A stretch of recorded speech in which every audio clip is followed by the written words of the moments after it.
যেখানে সংঘর্ষ সেখানেই যেন যুক্তরাষ্ট্রের উপস্থিতি, হোক সেটা মধ্যপ্রাচ্য, আফগানিস্তান, ল্যাটিন আমেরিকা বা ইউক্রেন। যুক্তরাষ্ট্র কখনো সরাসরি, কখনো পরোক্ষভাবে জড়িয়ে পড়ে প্রতিটি বড় সংঘাতে। প্রশ্ন হচ্ছে, কেন সব যুদ্ধে নাক গলায় যুক্তরাষ্ট্র? এর পেছনে কি কেবলই ক্ষমতা প্রদর্শন, নাকি লুকিয়ে আছে অর্থনীতি, শক্তির খেলা এবং ইতিহাসের দীর্ঘ ছায়া? দ্বিতীয় বিশ্বযুদ্ধের পর থেকেই যুক্তরাষ্ট্র পরিণত হয় একটি সুপার পাওয়ারে। ইউরোপ বিধ্বস্ত, জাপান পরাজিত এবং সোভিয়েত ইউনিয়নের সঙ্গে ঠান্ডা লড়াই শুরু।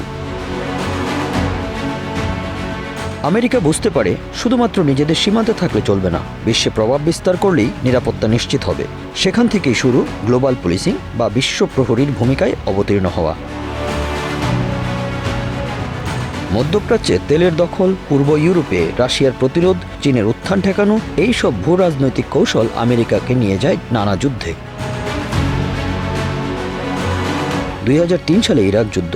মারাত্মক অস্ত্র আছে, এই অজুহাতে দেশটিতে হামলা চালায় যুক্তরাষ্ট্র। পরে প্রমাণ মেলে কোনো অস্ত্রই ছিল না। ততদিনে ইরাকের সর্বনাশ যা হওয়ার তা হয়ে গেছে।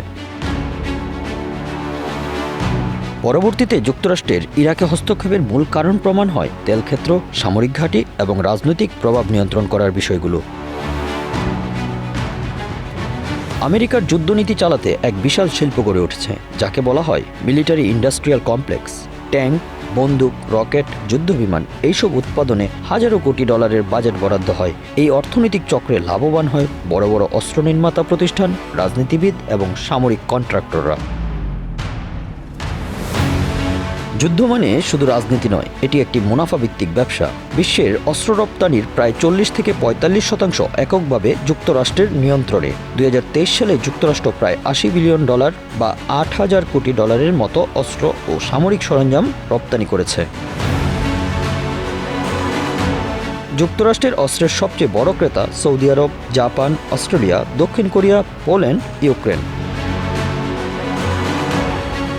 2023 সালে মার্কিন অর্থনীতির মোট আকার ছিল প্রায় $26 ট্রিলিয়ন।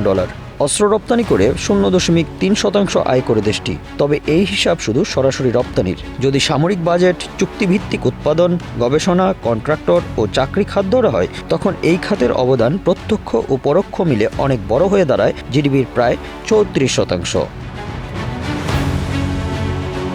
রপ্তানির হিসাব দেখলে অনেকে হয়তো ভাবেন অস্ত্র বিক্রি করে খুব সামান্যই আয় করে যুক্তরাষ্ট্র, কিন্তু বাস্তবতা হলো এর পেছনের অর্থনীতি আরও গভীরে এবং তা বেশ জাঁকজমকপূর্ণ। অস্ত্র দিলে সেই দেশের উপর কূটনৈতিক প্রভাবও বাড়ে যুক্তরাষ্ট্রের, যা এনে দেয় অন্যান্য ব্যবসা। আবার একটি অস্ত্র বিক্রি মানে পরবর্তী 20 থেকে 30 বছরের জন্য খরচ, ট্রেনিং, সাপ্লাই চেইন, যা ধারাবাহিক আয় এনে দেয় দেশটিকে।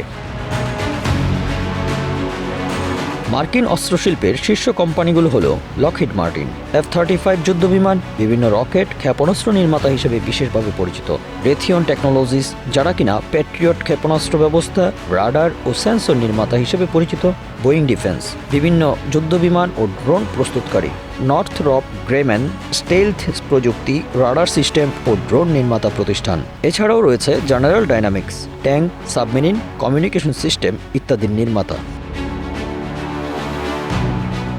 এই কোম্পানিগুলোর বার্ষিক আয় প্রতি কোম্পানি $30 থেকে $60 বিলিয়ন বেশি। যুদ্ধ বা দ্বন্দ্ব বাড়লে অস্ত্র বিক্রি বাড়ে। ইউক্রেন যুদ্ধের পর মার্কিন অস্ত্রের চাহিদা ইউরোপে এবং ন্যাটো দেশগুলোতে বহুগুণ বেড়েছে।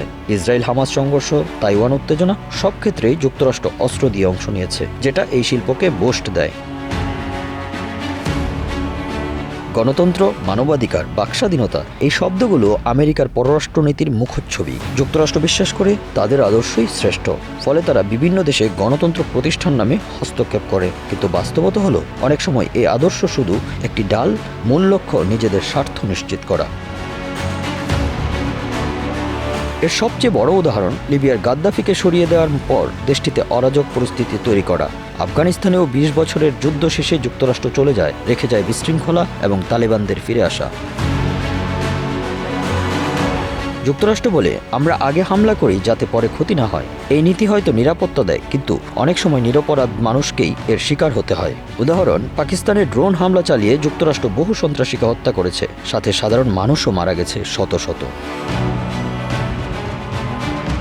কোনো দেশে গৃহযুদ্ধ শুরু হলে যুক্তরাষ্ট্র প্রায়ই পক্ষ নেয়, তাদের পছন্দের সরকারকে সাহায্য করে আরেক পক্ষকে সন্ত্রাসী ঘোষণা দেয়। এতে করে একটি দেশ হয়ে ওঠে ছায়া যুদ্ধক্ষেত্র। সিরিয়া, ইউক্রেন, ভেনেজুয়েলা সবখানেই যুক্তরাষ্ট্র কোনো না কোনোভাবে সক্রিয়। Bangla affairs news desk.